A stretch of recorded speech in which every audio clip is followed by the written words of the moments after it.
So nice to see a nice turnout tonight for our fishing around the breeze. My name is Barbara Udit. I'm the president of the Gulf Breeze Area Historical Society, and we're going to go ahead and get started. We open with a prayer, so if you'll bow with me. Dear Heavenly Father, we just come before you tonight. We praise you for this beautiful day. You have just blessed us with wonderful weather lately, and it's been wonderful. And we thank you for every single person here tonight. Ask a special blessing on them, their homes, their families, their health. And even for those who are not here, Father, and if anybody's on their way, give them safe travels. But be with us tonight and continue to lead us and guide us and help us to be in your will and do your will. We thank you for this time we have now together, and we pray all these things in Jesus' name. Amen.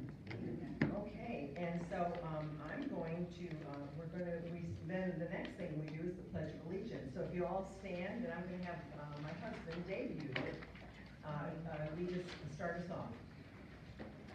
Okay. I pledge allegiance to the flag of the United States of America and to the republic for which it stands, one nation, under God, indivisible, with liberty and justice for all. Okay, thank you so much. And then I'm now going to ask Jim Cox to come up, and he's going to introduce our speaker for this evening.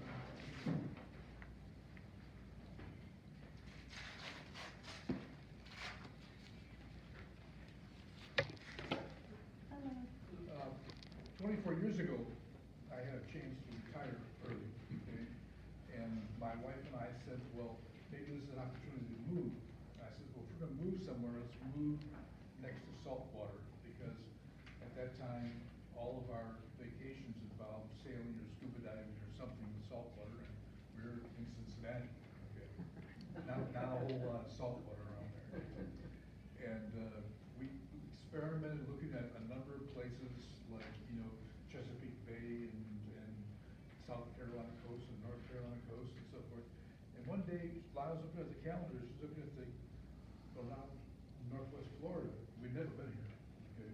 She says, look at all these bays, look at all the water here. This has got to be a great place, And so we came down here, and here we are. Okay? And so the water was what makes this community what it is.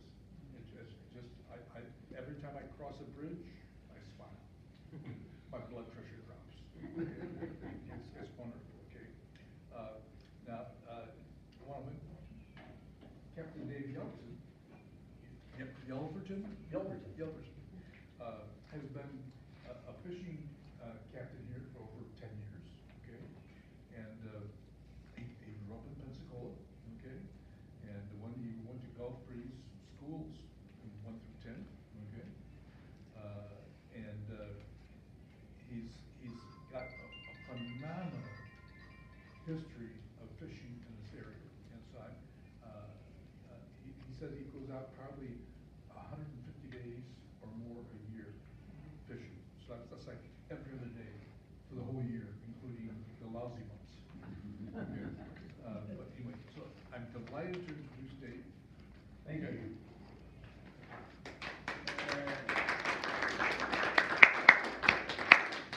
Appreciate that kind introduction, Jim. I retired in 2011, and now that I'm fishing 150 days a year, my wife continually reminds me that I'm not trying to build an empire. I'm supposed to just be having fun fishing. But it's very addictive, and it is a lot of fun. So a little bit about our family. My father was a ranger in World War II and was injured in Libya and retired medically as an 01. And he was mad about that for the rest of his life. But when he moved back home, which was Pensacola, he didn't know what he was going to do. It was hard to survive on a second lieutenant's retirement. So he bought a fishing boat, a 34-foot boat called the Frolic. And he started running fishing charters. And he did that for about 5 or 6 years before he realized that was a hard way to make a living and raise a family. So he ended up getting a real job. But that's kind of how it all started. And my two brothers and I were both born with a fishing rod in each hand, I think. My older brother Basil has had his business retired when he was in his 40s and was able to make it back here and crank up his kayak business. And all Baz does is fly fishing. And I also am a fly fisherman, but I do everything else. So we run two different companies, but we do share a lot of clients, and we fish together quite a bit. My little brother Tim still has a JOB. He lives in Fort Walton Beach. He also has his captain's license, and he runs an occasional trip. Baz wanted to be here tonight, but he's in the Palmyra Atoll, about 1,000 miles south of Honolulu, fly fishing with three of his really good friends on this little island out really in the middle of nowhere that has had no one fish it for over 2 years. It's a research facility, so I'm sure he's having a great time. But I want to start, before I get into my stuff, I want to read you something that Baz wrote. Maybe give you a little glimpse of what it was like in Gulf Breeze a long time ago. He wrote, "A simpler time in Gulf Breeze.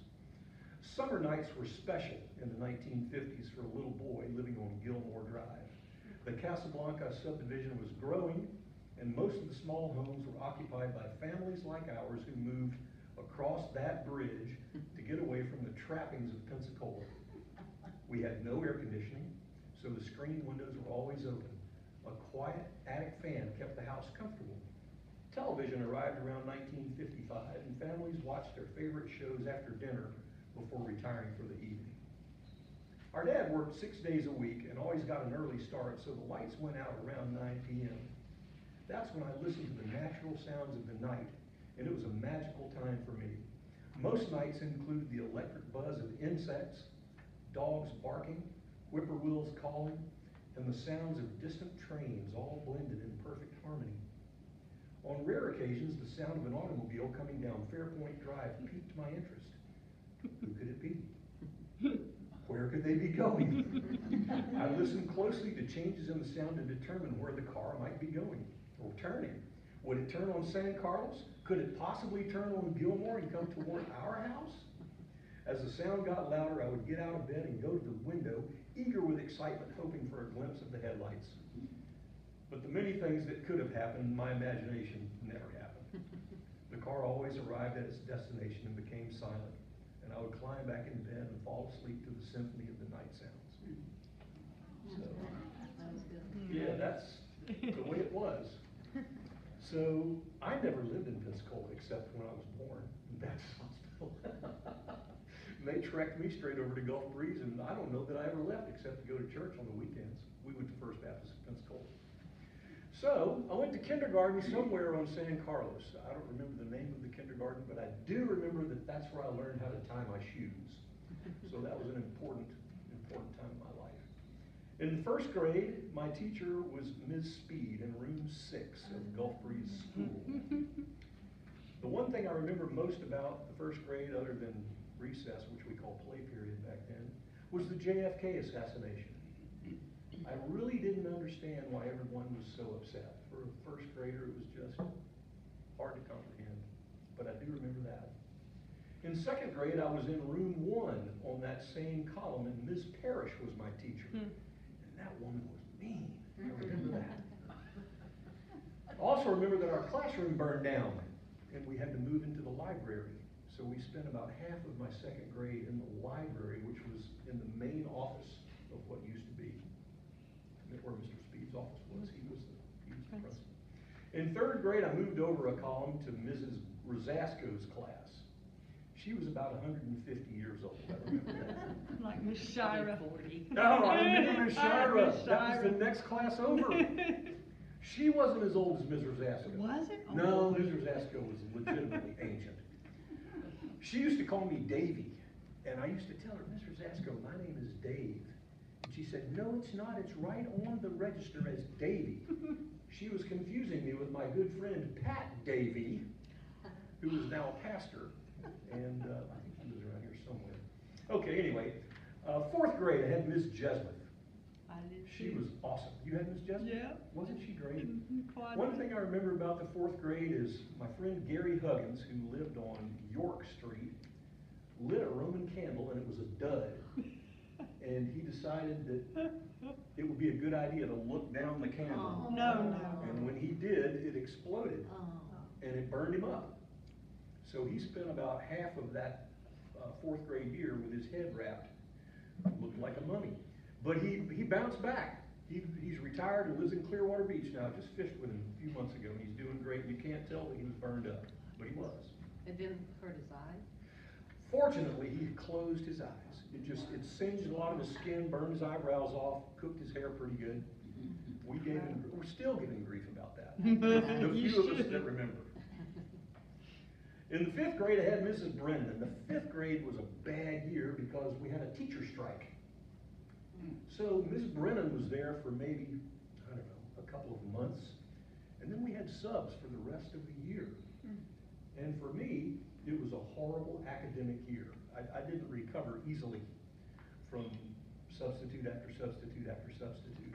That's why I'm anti-union. If anybody asks me what I think about teachers' unions, I tell them I think they ought not be allowed, because I got stung by one in the 5th grade. 6th grade, I had Ms. Douglas, who was fantastic. She really helped me mop up the mess that was left in my brain from the 5th grade.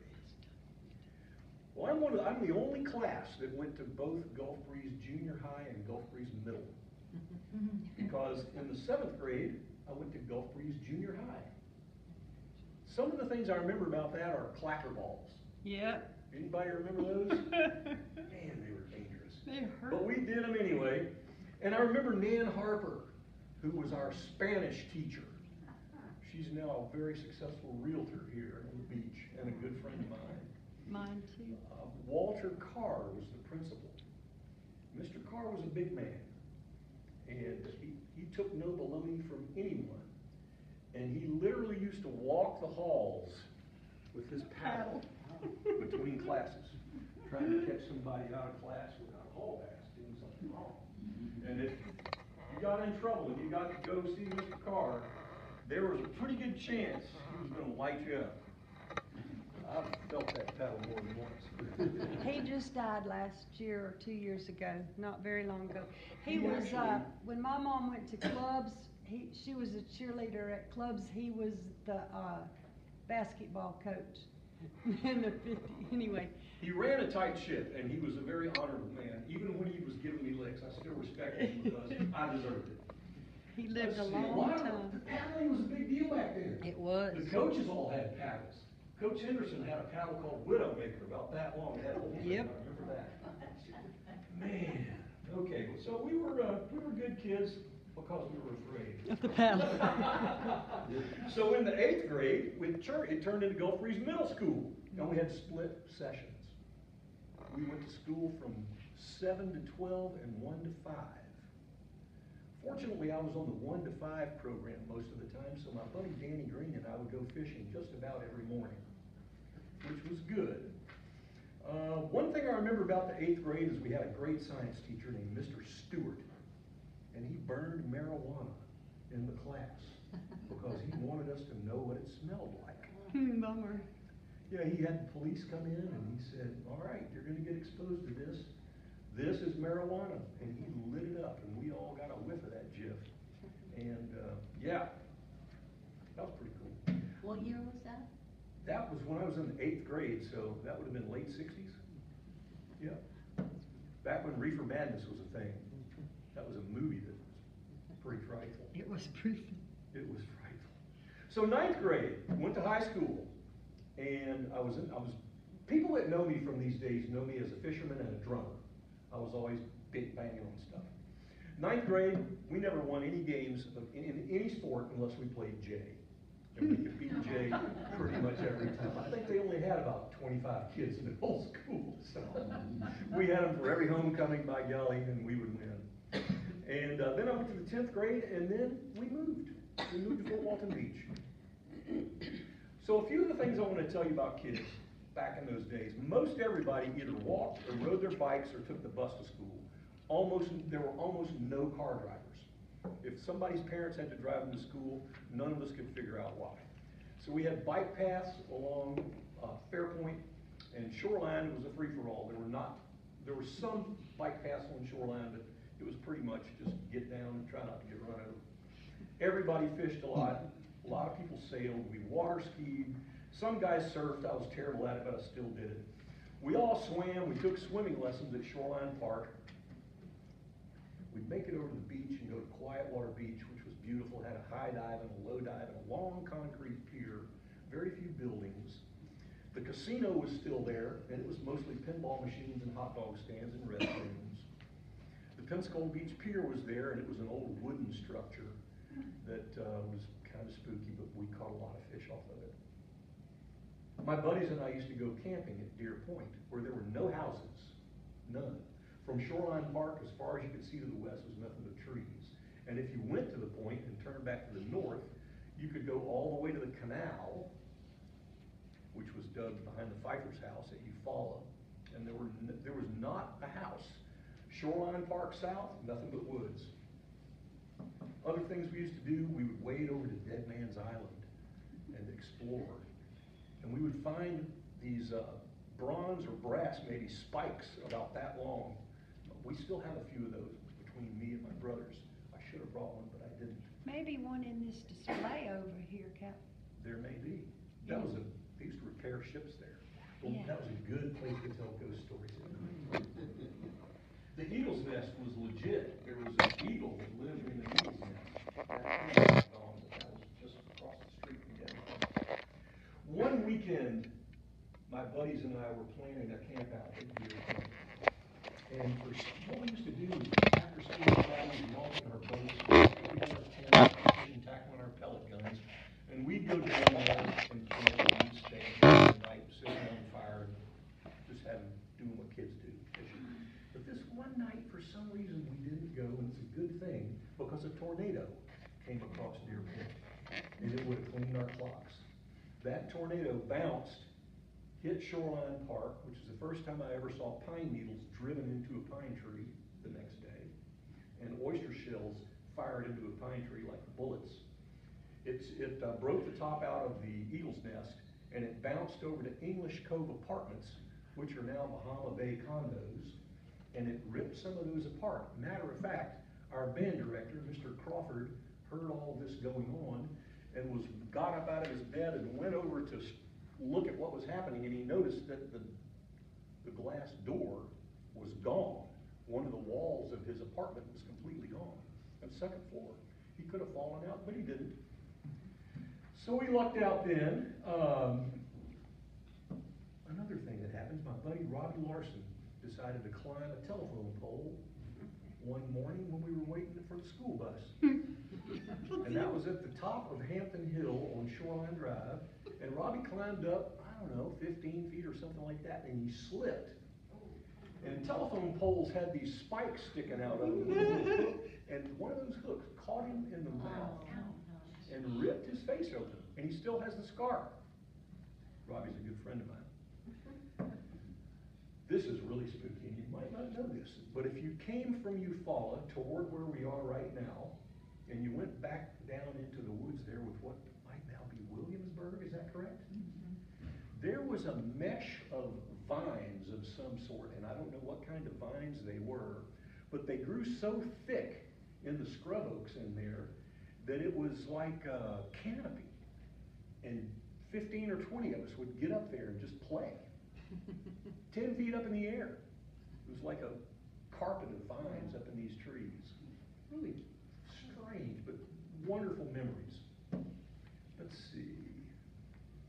What's now Naval Live Oaks was the Boy Scout camp. Camp Big Heart and Camp Izzy. And as a Boy Scout, we used to always talk to each other about, we really ought to sneak down to Camp Izzy and see if the Girl Scouts want to play spin the candy. They were way too smart for that, so we never tried it. If you went down Malaga, which is where Miss White lived, Chris had a different last name when she passed a few years ago. I saw a write-up on her on your webpage. I can't remember her new last name. But anyway, she lived in the little house right at the bottom of Malaga to the north. That's where riparian rights started. So to the south of there, we could play on the beach without anybody messing with us. But to the north of there, the landowners owned to the high tide line. So if we were gonna walk down towards what's now called Peaks Point, back then it was called Town Point, we had to stay in the water.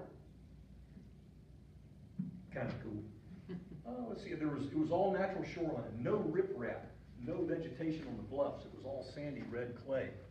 And Dr. Balthrop lived on what is now the highest point along there, and I found this Indian arrowhead in the bluff below Dr. Balthrop's house. Pass that around if people want to see it. That's a legit article. Okay, let's see. Mr. Gilmore was one of the founders of Casablanca subdivision, let all the kids in the neighborhood use his dock like we owned it. He was a very kind man. Mr. Spearman, who was down towards Town Point, other side of where the Jordans lived, was the same way. His dock was open. Danny Green's dock was open, which was off of Eufaula, for all the kids, and we were always fishing there every day. And Green Top was Dr. Balthrop's dock, and it was also available. And even though it doesn't have a green top anymore, those of us that used to fish here back then still call the dock there now Green Top. Hoffman's Bayou had a dock that went all the way across. You couldn't get in the back of Hoffman's Bayou without going under a little walkover. And we water skied in Woodlawn Bayou. Anybody know about Thrill Hill on Highland Street? Thrill Hill was shaved down about 20 feet after a girl who lived here had a horrible bicycle accident.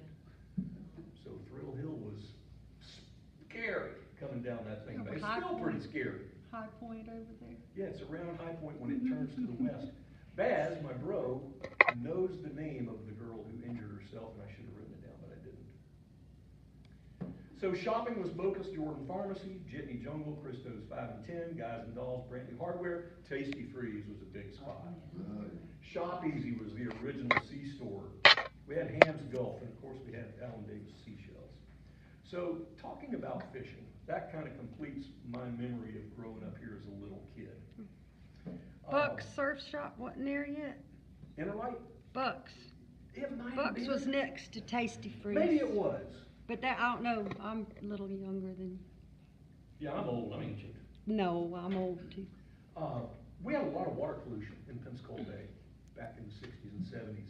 We had American Cyanamid, Chemstrand, which is Monsanto now. Monsanto. St. Regis Paper Company. There was a creosote plant in Bio Chico. Stinky. City of Pensacola had a big water treatment plant in downtown that blew their polluted water straight out into Pensacola Bay, and those pipes are still there, and that was known locally as Big Stinky.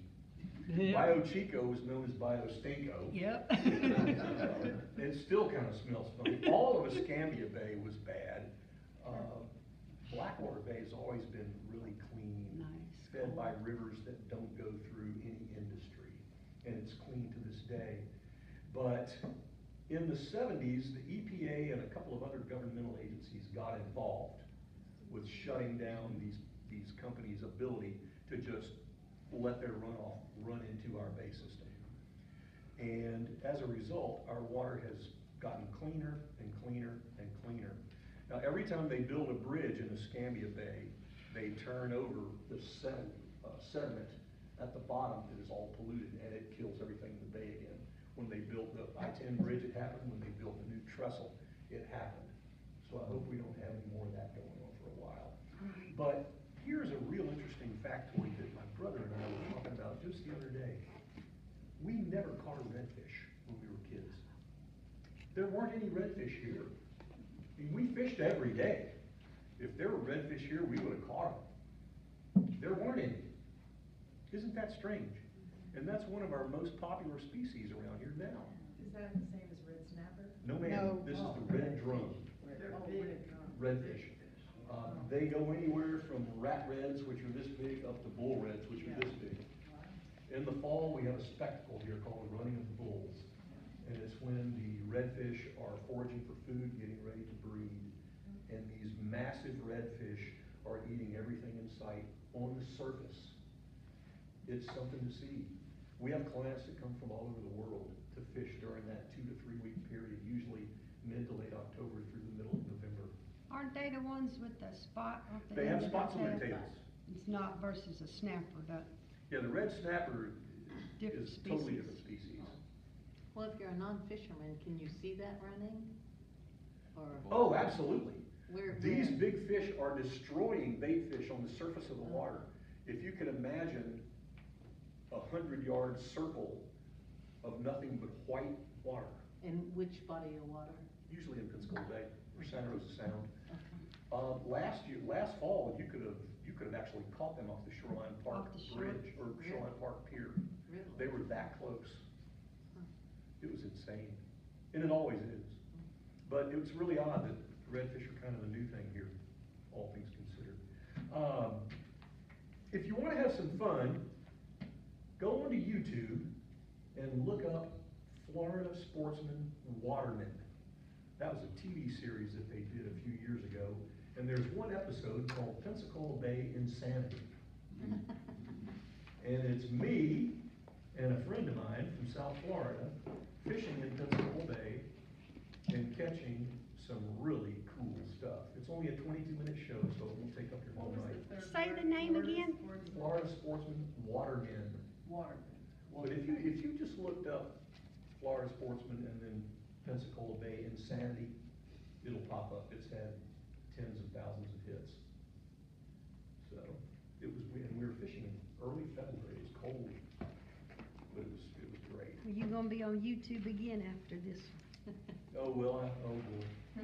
Well, so now let's talk about what we catch. Inshore, we catch a lot of speckled trout. For me, speckled trout is a catch and release species. I don't like to harvest those. It's such a great game fish. They're not that good to eat. Some people like to eat them, but that's because they don't know what's good. Right. Yeah. And speckled trout also tend to get tapeworms in them. So, I've really not ever enjoyed eating worms, as far as I know. So you can catch trout this time of year. They're moving back onto the grass flats. In the wintertime, they run up into the rivers. They try to find warm water, and they hunker down in the brackish, warmer water. But as soon as the bait gets back on the grass flats, which is happening now, the trout will be right behind them. I saw a bunch of trout today. I had a fly angler on the boat, and he was not able to put the fly in the right spot to catch one, but the trout were there. He did hook a giant redfish that ran underneath 2 docks. He actually had to jump up on a lady's dock, and I passed the rod under the dock to him. It was frantic, but it was a great day. Did you get it? He did not get it. The redfish beat him. But when you're fly fishing, Don't know. seeing the fish, making a good cast, and hooking the fish is the bulk of the battle. We hardly ever kill a fish caught on a fly. It kind of goes against everything about fly fishing. So just to have them on for a while is a win.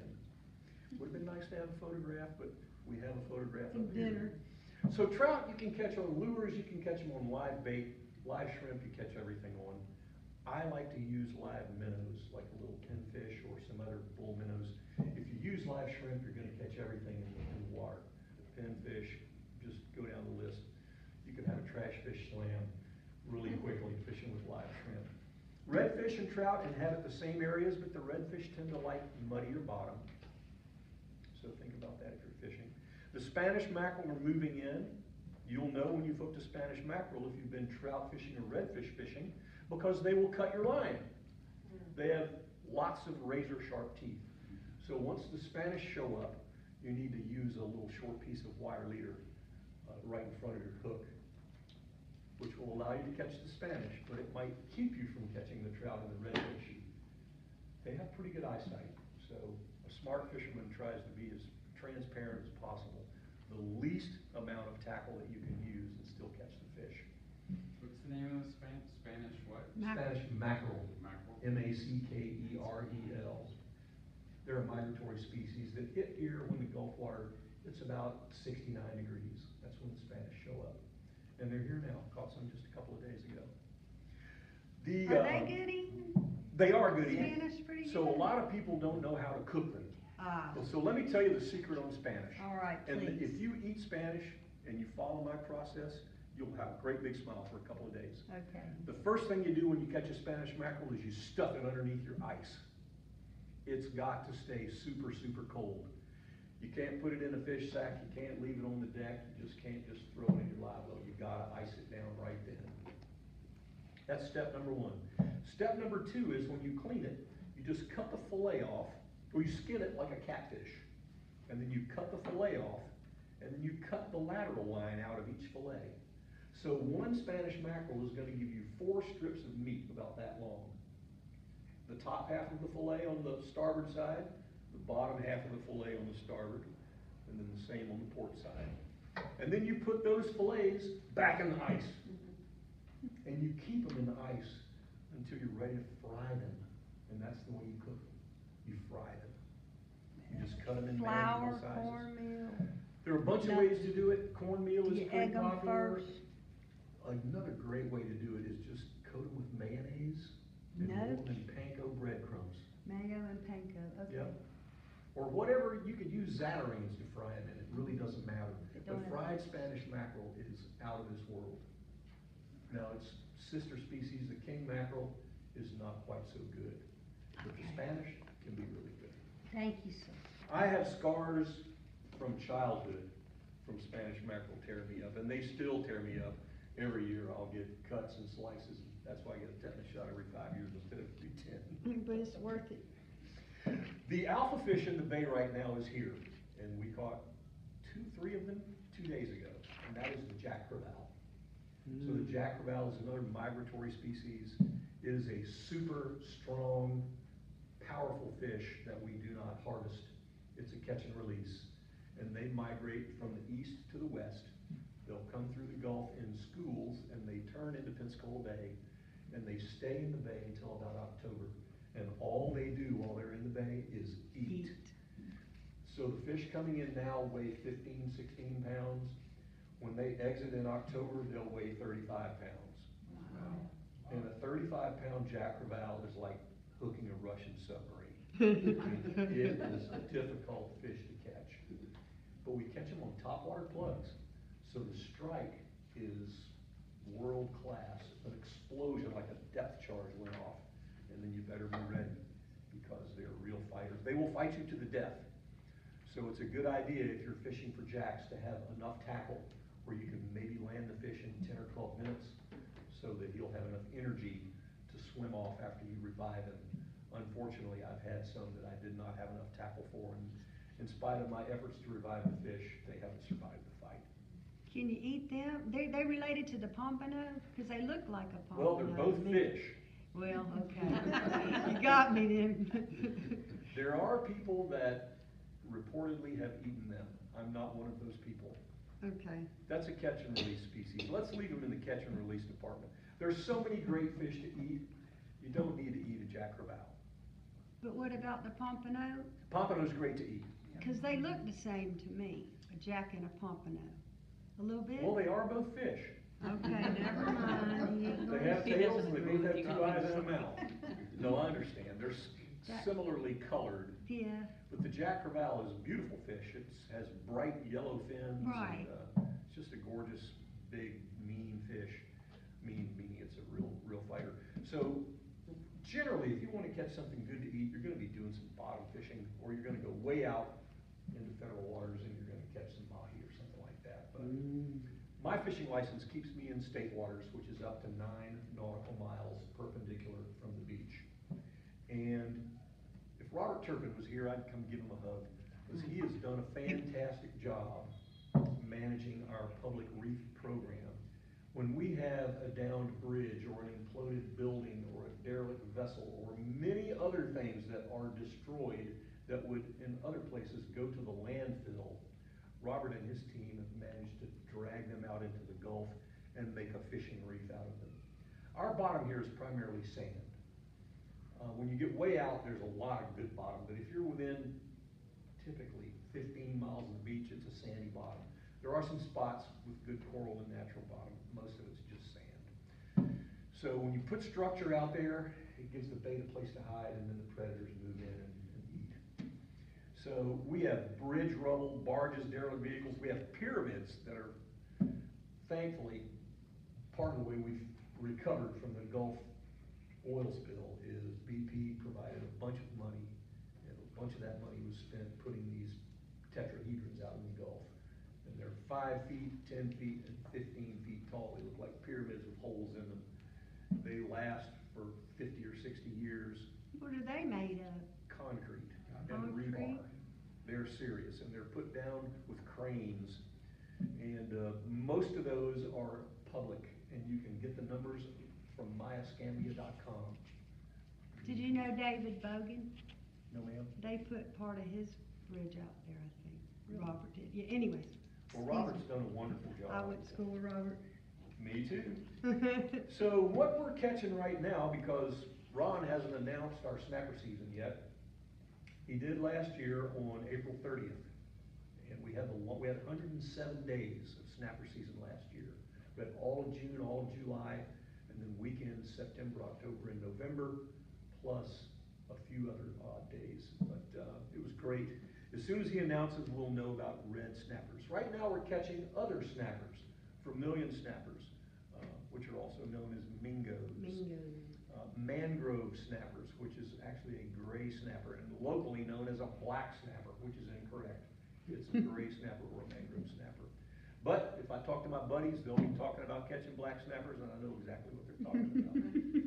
And lane snappers are also great. Spell that. L-A-N-E. L-A-N-E. And it's the Okay. most beautiful of the snappers. It's just fluorescent colors, a beautiful fish. Caught some of those a couple of days ago. The only grouper we can keep right now is a red grouper or a scamp grouper. Our most common grouper is the gag grouper, and that species has been stressed, so they've clamped down on the season. Last year we had 15 days only for catching gag groupers, and 14 of those days we had bad weather. Great. So the gag groupers did not get beat up much last year. I'm looking forward to them opening again this fall. Spanish mackerel and king mackerel are all over the place. Cobia is the one fish that has been around a lot for many, many years and is not around a lot right now. And there are a lot of studies going on trying to determine why we don't have a cobia population like we used to. Actually saw a nice cobia today, but we were unable to hook the fish. But for years, this time of year, you'd see a lot of boats cruising primarily west to east, looking for free swimming cobia, anywhere from 5 feet of water to 100 feet of water, and they're migrating to the west. So I have a pet theory on this. If you're familiar with the environmental disaster we had down in southwest Florida, around Sanibel Island, Fort Myers, Naples, that area, the Corps of Engineers has been dumping polluted water from Lake Okeechobee. Instead of letting it flow naturally to the south into the Everglades where it can be filtered out by nature, they've developed a canal system, C6 canal, that runs to the east and dumps it in the St. Lucie River, and they've put canals to dump it right into the headwaters of the Caloosahatchee River, which then flows into the Gulf of Mexico through Punta Rassa in Fort Myers and Sanibel. So this is nutrient-rich, brackish water that looks like coffee. Oh, great. And they dump millions of gallons from Okeechobee into both coasts, and they've killed the estuaries. And it's sad because Big Sugar has so much pull, Right. we just haven't been able to outflank them. So here's the bottom line. We have that terrible pollution going on, and I'm going to come back to cobia in a second. And we've got drought conditions in the Everglades because Okeechobee is supposed to flow to the Everglades. That's where the water source is for the Everglades. It's a really sad environmental issue. Every politician for the last 20 years has talked about it. Nobody's resolved it. It needs to be fixed. So my pet theory is that with as hot as the water's been, and the red tide, Carenia brevis, which occurs naturally, taking into that area and growing like it grows, suddenly you fire a bunch of nutrient-rich fertilizer water in on top of this algae, and it just goes bananas. And when the red tide gets bad, the water gets so dark it kills the seagrass because light can't get through, so the grass can photosynthesize, which then keeps all of the species from being able to regenerate because they regenerate in that estuary. So that's my pet theory. I've witnessed it many times. I think the cobia are coming up the coast. They're pretty smart. I think they see this stinky stuff and they head out. And that's why we're catching them in deep water and not along the beaches. I They're catch good cobia eating. every year everybody catch them way out there. They're good, that white meat. Cobia is one of the best fish to eat that you'll ever Ling, eat. ling, ling. Yeah, it's also known as a ling, it's known as a man in the brown suit, has a lot of nicknames, but it's really a cobia. So great fish. Bonito. There are a lot of bonito around right now.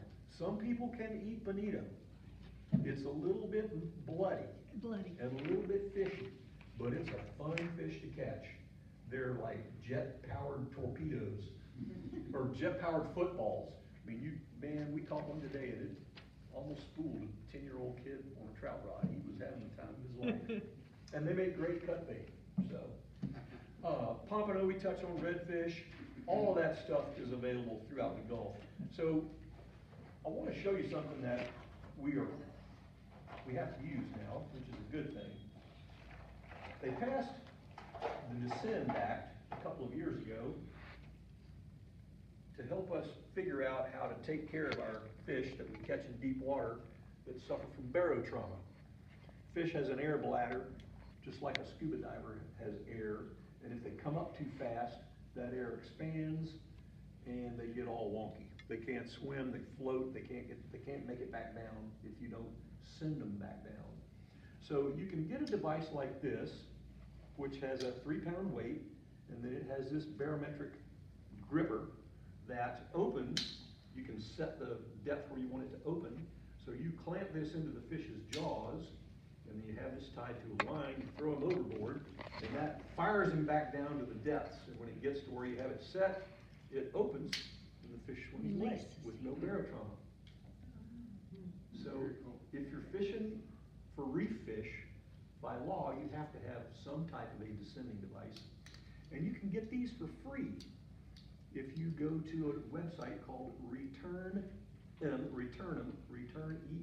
Right, RIGHT.com. You take a little course, you take a test, and they mail you this. So I would urge you to do that if you're going to fish or pass the word. Now, they recommend that you hook this into a big rod and reel so you can reel it back up easily. Well, what I learned very quickly was that if you do that, the dolphins and the sharks will still eat your fish. Oh. Your fish doesn't have a chance to get down to the bottom. He's going to get picked off.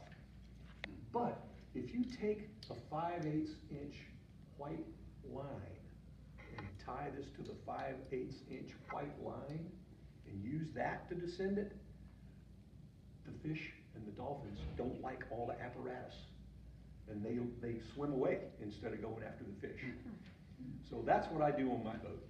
I use a white line. It requires me to pull it up every time, but you know what? That's okay. I want to preserve the species.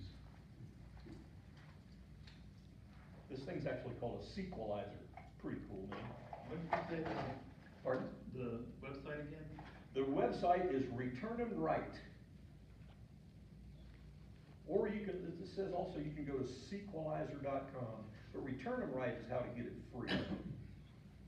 Return 'em Right. So, anybody in here own a boat? Okay, well, a couple of pictures. That's great. I urge you to learn the navigation rules if you don't already know them. Boat US has a great course that you can take. It's like a condensed version of the Coast Guard courses, and spend time learning the right-of-way rules. Because I gotta tell you, very few people out there know the right-of-way rules. My head is on a swivel. I have a neck ache just about every time I'm going out there trying to stay away from people that are doing stupid things. Enjoy the jet ski. I thought we were gonna die when we went out to Perdido one day. Oh my It's crazy out there. It The is. People just going every which way. Too fast, Too fast. don't know when to turn, who has the right of way. Some people think the bigger the boat, You got the bigger right one of has the right of way. Well, I'm in the channel, I have the right of way. All that's wrong. So you need to learn that. Oh, and jet skis, by the way, the season is open on jet skis. If you have your rifle, Yes, the ticket is you gotta hit the jet ski and not the driver. Person, right. That's the hard part. Yeah. They are like mosquitoes to fishing guides. We are not friendly to jet skis. And I know they gotta be fun, but some of them will go 80 80 miles an hour. That's why people get killed on the And, bay. and I lived on Biscayne Bay, and they'd come through there at 40, 50 miles an hour, and there's manatees. All kind of manatees with scars on them from hit, anyways. We had a guy hit Bob Sykes just Yeah. a few weeks ago, killed himself on a jet ski. On a jet, I remember that. Wave And there was runner, one in you mean. Navarro. It happens all the time. they're like little bzz, bzz. I'm sure. And I called them up, I said, could we get a sign of some kind? And they said, you'd have to go out there, we'd give you the sign, but I'd have to go out there personally and put it on something in the channel. I was like, okay, I'll be doing that. And I've proposed some regulations for jet skis to be at idle speed until they're a certain distance from the beach, because they're tearing up the grass. You know, they don't have propellers, but they have a shot of water coming out of the bottom of them that will just tear the grass up. And noise and speed are just, Yeah. So, open it up for questions. Certainly, I didn't cover everything. Yes, sir. Well, I would, if I start talking to you, we're gonna be here till 9 o'clock, so. I So apologize. my question instead will be, so I'm new, we're, like, Jim, I didn't realize you were Cincinnati, I'm a Louisville guy originally. Okay. We're from Louisville, so we were freshwater people, I grew up bass fishing, and now we just got a boat, but I just got a pontoon. Okay. So I'm gonna be in the sound in the bay, and it's a 90 horse, so I don't go very far, but, and I launch on shoreline. But, so I would like to, where do I learn? I'd like to sit here and talk to you, that's why I was asking, Where the fish are. which ones are in the? Learn how to operate your vessel or learn how to No, fish? to fish, off of a pontoon. Where? What, I know I can't do everything, and like, I don't even have a trolling motor at this point. The trolling motor is a good thing. Okay. It'll keep you from having to anchor. Okay, Although you But- can use an anchor. where's the best place for me to go learn? Again, I'm a freshwater guy, so how do I go learn what fish I can, have a good chance of getting and going after in the bay and, within a 30-minute drive of Shoreline Park? It might not be a bad idea to fish with a guide. Okay, And just, I'll get your card. a good guide will show you which tackle to use. Okay, And right. if the guide knows you're local, he's not gonna take you to any really good spots. Okay. right? But a good guide will show you some places to fish. A lot of the ticket is just the presentation. The fish are all over the place. Okay. You wanna go fish in an area that you're comfortable fishing, where there's not too many jet skis attacking you left and right. But if you have the proper presentation, the proper bait, you'll probably catch some Like fish. even out in the middle of the bay? No, No. no. In the middle of the bay, well, there are some spots to fish in the middle of the bay, but that's different. Okay. We do have red snappers in the bay. You just Okay. have to know where they are. Okay. By the way, there are no secrets anymore. Us captains used to have all these really Secret good secret red snapper spots, and then an industrious company.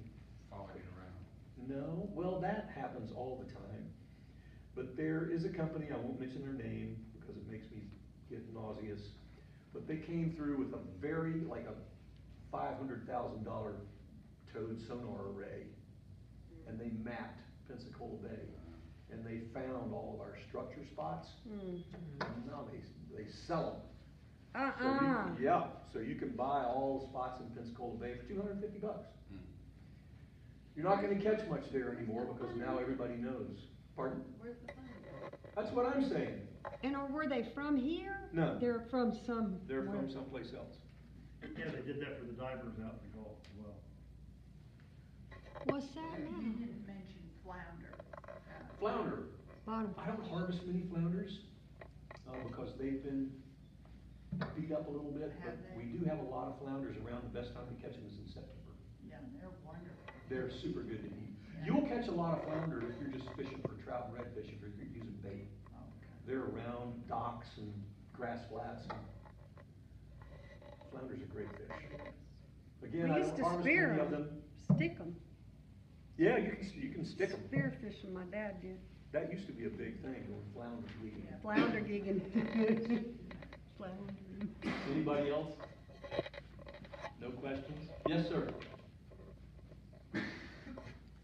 Good. Sorry. Bless you. Preferred caliber for hunting jet skis. I'm a 308 guy. Sawed-off shotgun for me. It'll blow them out of the I've water. gotta say, I say that in jest. The boat, not the person. Yeah, I haven't shot any jet ski drivers in like a couple of Yes. months. We can Yes, work sir. on that. But a real question, have you ever caught an amberjack? Many times. Are they good to eat? They are, but the season has to be open. And for a long time, we were open for amberjack in April and May, and this year it's closed. So they're gonna open in the fall. But amberjack's great to eat. They do get wormy tails, so just don't fillet down by the tail. But the shoulders on both of them is a beautiful, both sides is a beautiful white fillet that's every bit as good as many other fish that we eat. Yes, ma'am? Are you going to tell us how to get in touch with you in case we'd like to go on? Oh, yes, I'm really easy to find, gulfbreezefishing.com. Just think about Gulf Breeze and think about fishing and put a .com on there and that's me. Do you have fishing tours, I mean, where you can go in your boat? Yes, ma'am. Tell us about your boat, the size and I such. run a 24-foot Blazer Bay, which is a great fishing boat for the way I like to fish. It doesn't have a bathroom, tell you that right up front. I get asked that sometimes. And how far out do you go? As far as I want, but I can only take 9 charters legally miles. 9 nautical miles. Nautical. Right. And 1 nautical mile is 1.15 statute miles. So you go in the Gulf? Absolutely. Was out there today. How many people at a time? I can 24? take 6, but it's a little crowded with 6. Most of the time I take 3 or 4, sometimes 5. Is it cabin or center console? It's a center console. It has a small console, so there's a lot of room in the boat for fishing. It's real easy to move around in. Does it have a separate cooler for beverages? Absolutely. I have a 65-quart igloo up front. No fish. It's full of drinks and food, whatever you want to bring on the boat, because you got to stay hydrated. And then the Water. fish box is in front of that, runs the beam of the boat, so it can hold a lot of fish. If you fish with me, we're gonna hopefully catch some fish. We are definitely gonna have a good time. And if we catch something we want to harvest, we'll harvest it. Seasickness. Seasickness is a thing. If you're the type of person that's susceptible to motion sickness, if you call your doctor and tell them you're going fishing, they will write you a prescription for a patch of transdermal scopolamine, which goes right behind your ear, and you will not get seasick. Thank You you. will be a little woozy. Now, can you still see the land from that 9 nautical miles out? You can. Okay, I gotta know. And you which can way to definitely swim see all the if I have condos, as to. long as it's not foggy, you can see all the condos and stuff, but yeah, I'm never gonna, and most of the good captains, and there are some great captains in this area, they're not gonna put you at risk. If it's bad out there, they're not gonna take you. What you have to be careful of is the guys that aren't Crazies. good captains, and there are a few of those, not many. They usually don't last. You got your, Cookies. All right, Oh, let's- arrowhead. Thank you so much. Let's give Captain Dave a Thank you. And I have to give you, I don't have it written out, but this is just a little treat for you. I get As a thank cupcakes? you, you get cupcakes. But usually I have homemade ginger crinkle cookies, but I had no time to make them today. Well, So the I'm gonna give you cupcakes an are- IOU for those. That's perfect. Anybody want a cupcake? No, but there's cookies over there for Thank you. for the Try rest the of group. cookies. I hope I didn't bore you all. No, It was wonderful, Cap. Thank you. My white and splash.